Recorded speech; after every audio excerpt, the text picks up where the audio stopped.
What you call or what I call a budget guitar may differ, and that's fine. You know, we all have different budgets, right? But I'm sure we can agree that this guitar is very budget oriented. You can go look at the listing. I don't care who you are. This is a budget guitar. It's a complete guitar. It's not a kit. We'll go over everything that comes with it, but first a tour top to bottom of all the different parts. So we have a maple neck.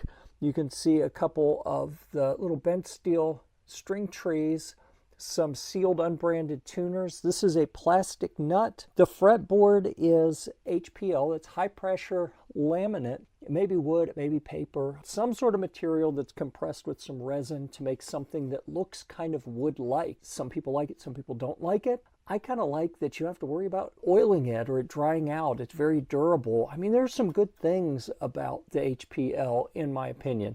We have the little pearloid kind of white marker dots, steel frets. They're not ball end frets. They're not super sharp hanging off the edge. They're not as rounded as they could be either, but they're serviceable. You could play it without cutting yourself or hurting yourself. When we get to the body, we have an ash body, and it has not been filled to the point that it is super glossy. So you can see the grain in here, and it's actually really nice looking. I like that look. We can come over to my G&L here, and you can see this is what a smooth glossy finish looks like, where every bit of grain is filled. And I mean, that could be a piece of plastic under there. We don't know. This, it looks like wood. I like that. It's a solid ash body with a matte finish.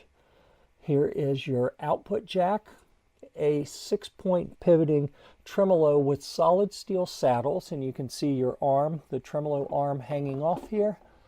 3 single coil pickups, the steel strings. It's a 3-ply pick guard. We have your stereotypical 5-way pickup selector switch that lets you pick which pickups are active at any given time. Here is a volume and 2 tone knobs. Let me pull here and be sure. Yeah, no other settings on there. There is a strap button down here, one up here on the top. Let's turn it around, see what the back looks like. These are unbranded sealed tuners. A maple neck with kind of a satin finish. It's not super glossy. It's not super rough either. Sometimes on these budget guitars, it feels like they've not even put anything on it. This has got like a thin satin finish. It feels okay. Not the smoothest neck I've ever put my hands on, but it actually feels pretty good. Nice C-shaped neck. Here is your reinforcement plate with the screws that hold the neck to the body. Nice little cutouts here for your access cuts on either side. And then I call it the fat boy cut, you know, the comfort carve on the side.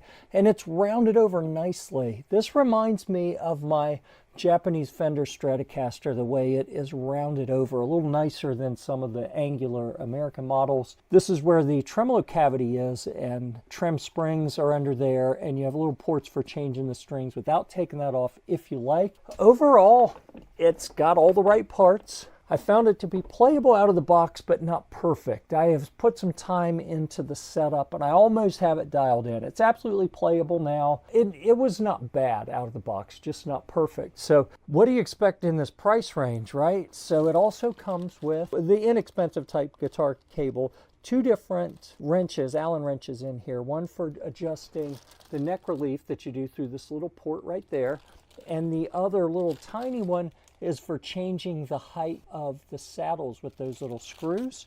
It has a little instruction card with their customer service information, how to get a hold of them. And then I'm not going to call this a gig bag. It is branded with their name on it. I'm going to call it a dust cover bag, which is consistent with how they advertise it. It has backpack straps, it has a handle, someplace to put a card so you don't lose it. It does not have padding. That's why I call it a dust cover bag. It even has a little pouch here on the front to put things in.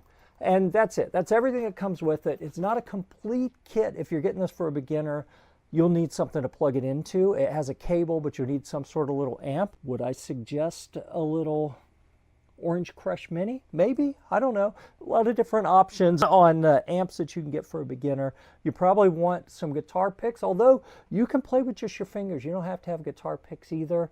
It's a very serviceable beginner guitar, in my opinion. Please subscribe and check out our Guitar Deals group on Facebook. The link's in the bio.